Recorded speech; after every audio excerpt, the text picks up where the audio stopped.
Guys, well, right now we're going to work the 2017 AP Physics C Mechanics Free Response Problem number 3. So this primarily has to do with rotations, not so much torque, mostly rotations, along with energy conservation and some discussion of rolling without slipping.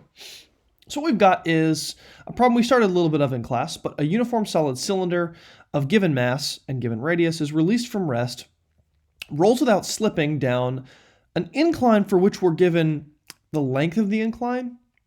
Then basically it rolls off a table that's 0.75 meters tall. Incline angle we're given, 30 degrees. And we're given that the cylinder lands on the floor a distance d away from the edge of the table. And they give us some extra information to let us know that, hey, whatever the final velocity of the ball is at the end of the incline is basically the launch velocity as it flies off the table. They also give us the rotational inertia, I equals mr squared over 2 of the cylinder. So the first thing we want to do is calculate the rotational kinetic energy, or the total kinetic energy rather, of the cylinder as it reaches the table. So we want to use conservation of energy.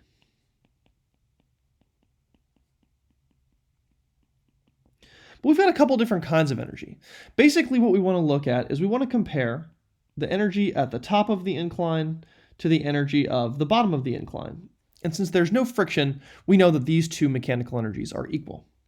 Let's unpack these. So at the top, we're going to have potential at the top plus kinetic at the top. And this is going to have to equal potential at the bottom plus kinetic at the bottom. All right, well, we're given that it starts at rest.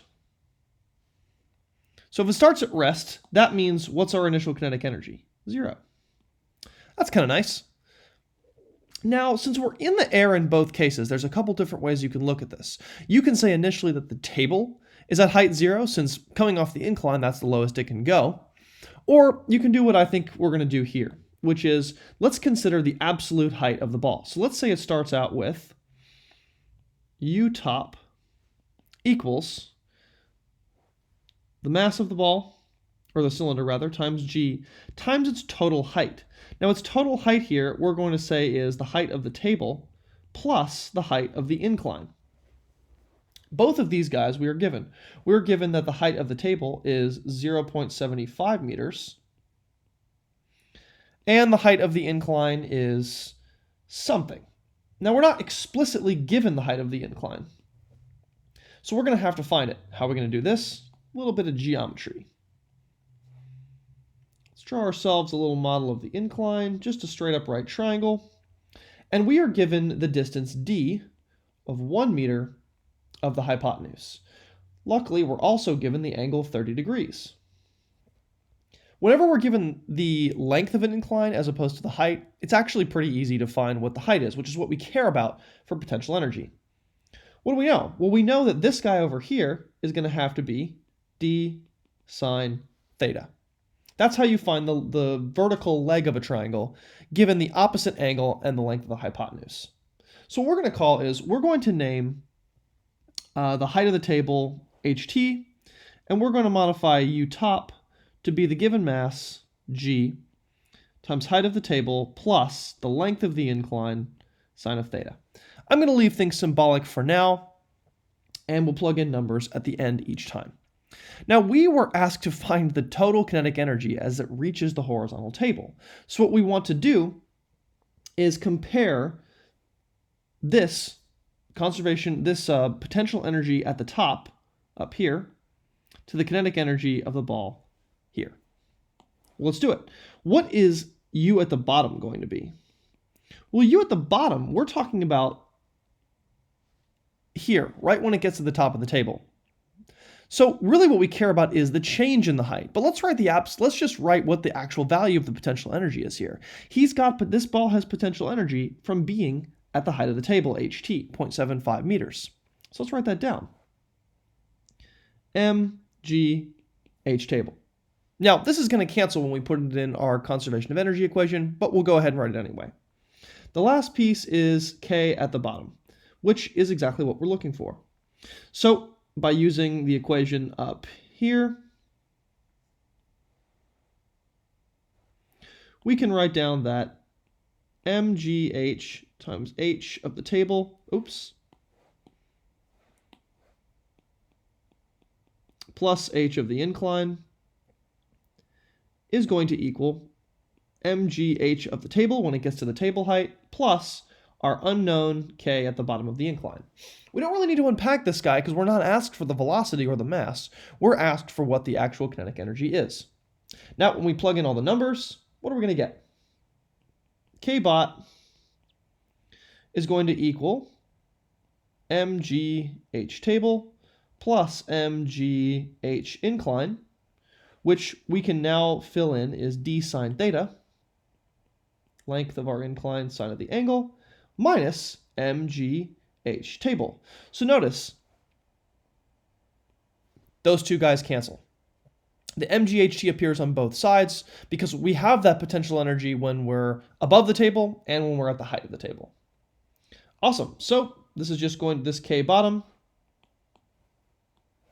is just going to be mg d sine theta, which is going to be 0.5 kilograms, 9.8 meters per second squared, 1 meter, and sine of 30 degrees, which is of course 1/2. All in all, this is going to get us about 2.45 joules. Great, that's part A.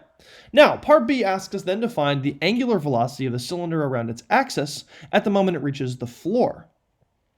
Now, this is sort of a two-step problem. We don't even know what the angular velocity is when it hits the table, let alone when it hits the floor. So let's first find what the angular velocity is when it hits the table.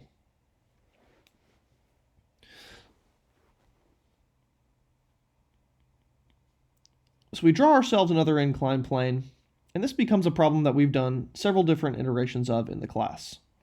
We know that the cylinder is rolling down the incline with an angular speed omega over the course of its fall down the incline. We know the incline angle, we know the height, we know the length of the incline, but the key thing is that we know it has kinetic energy at the bottom, which is 2.45 joules. And we know since it's rolling that it's going to be a mixture of rotational kinetic energy from the fact that it's spinning about its center of mass and translational kinetic energy since we know the center of mass is moving down the incline. Now, how fast is it doing that? Well, we know that whenever something is rolling without slipping, there's a very specific relationship between how fast the center of the mass of the cylinder is moving and how fast the object is spinning about its center of mass. And that's given by this equation. Here, VCM is the speed of the object's center of mass down the incline. Omega is how fast it's spinning. R is its radius. So let's unpack K rot and K trans. So we have that K total is equal to 1/2 I omega squared plus 1/2 mv, and let's just go ahead and specify that it's the v of the center of mass squared. All right, well, we can plug in some values. We know what m is, and we can pretty easily figure out what I is. The thing we don't know is omega. Now, we also don't know v center of mass at the bottom of the incline, but that we can work with, since we know that since it's rolling without slipping, VCM equals omega times r. We can calculate I, since this is just 1/2 mr squared. And let's plug all these in into a big expression. We'll have 1/2 times 1/2 mr squared, omega squared, plus 1/2 m. And since we want our expression to have omega in it and not v, let's substitute out v in favor of omega. Boom. Now, to simplify, ultimately we want to solve for omega. 1/2 times 1/2 becomes 1/4, mr squared omega squared, plus 1/2 m omega squared r squared. This is nice. We've got a half of something plus a fourth of something. This is 1/2 m omega squared r squared. So if we want to solve for omega, simply rearrange the equation. Ultimately, omega is going to be the square root of 4/3. We multiply both sides by 4/3. times k total divided by mr squared. Plug in the values. 2.45 joules, our answer from part A for the kinetic energy, our mass of 0.5 kilograms, and our radius of 0.1 meters squared. All in all, that's going to get us about 25.56 radians per second. Now this is the omega at the table surface. What's going to be the omega at the floor? Well, what happens between when the cylinder gets launched as opposed to when it hits the floor? Let's see what's going on. After we roll off the table, the ball is going to continue onto the floor like a projectile. Basically, it's going to be the same as the diver problem back from chapter 2, or 4 rather. Well, to analyze what's going to happen to the rotational velocity, we've got to think about what causes rotational velocity to begin with when something is rolling. And this is something we're going to get way into when we talk about torque. Whenever we have a ball that tries to spin about its own center of mass, what are the forces acting on it? Well, we've got mg downwards, normal upwards. Most interestingly, we've got friction downwards, or to the left rather,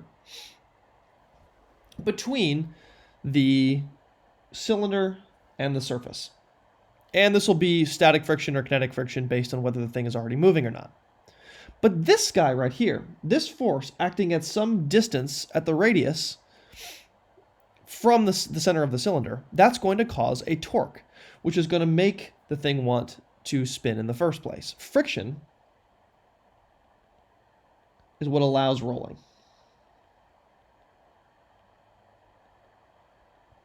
Since friction allows rolling, once the friction is gone, no changes in the angular velocity are possible. Friction is the only thing that can change the rate at which this thing rotates about its center of mass. Otherwise, it would just be sliding if there were no friction. Therefore, after leaving the surface of the table, there's no more friction. That means no more angular acceleration alpha. So no more changes in omega. Said otherwise, omega floor equals omega table. The angular velocity doesn't change the second it leaves the surface of the table, because there's no longer any friction to make it change. This means this is 25.56 radians per second.